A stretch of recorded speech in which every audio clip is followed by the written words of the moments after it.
Hello there. Today is Friday, the 8th of September, and here is what I learned from people during this week. Please LinkedIn's algorithm. Crazy similarity between people and mice. Find time for yourself. Fast fashion monetizes the equal rights movement. And stay calm, whatever what. So, check it out.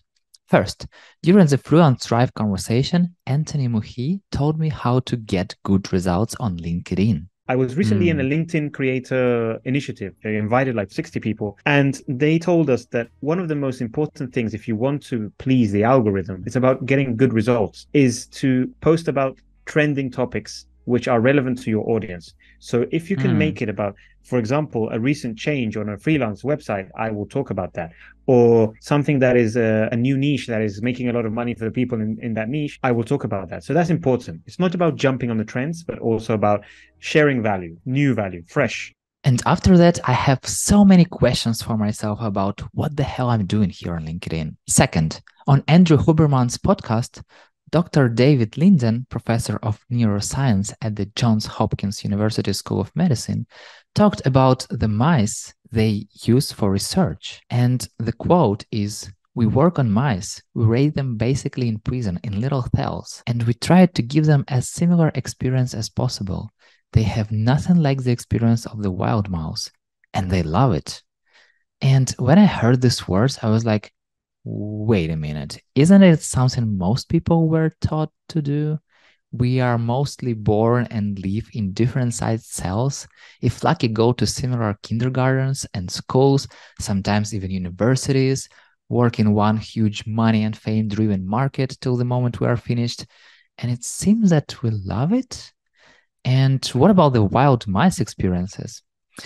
Frankly speaking, I have no answer yet to this question, but I bet this seed will grow soon, and maybe, just maybe, you'll have a similar seed in your mind.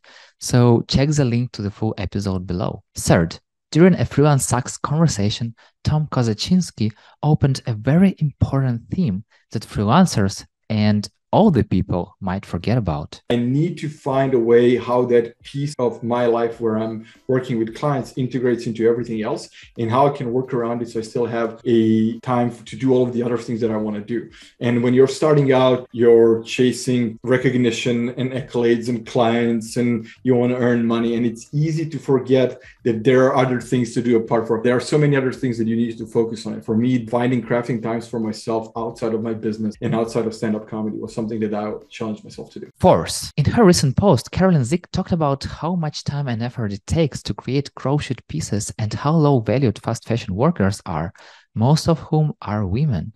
Also, she shared an amazing article about the fast fashion industry where I saw how retailers are monetizing the equal rights movement.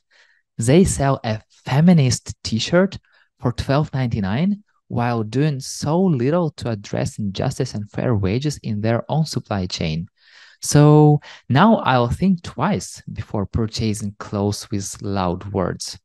And check the link to the Carolyn's post and the article below. Fifth, and during our community life conversation, Will Chase taught me the approach he teaches his kids of how to act in crazy situations. Even if the world seems like it's falling down around you, you can still be calm in the center of that and know that you have the tools and resources to be able to work your way through it and not panic. Because if you panic, then you're just gonna, you're gonna freeze up, right? And you're not gonna be your best self and thinking, you're not gonna have the peace of mind to think through the best way to get where you need to go. And just like that, these were 5 things I've learned from people during this week.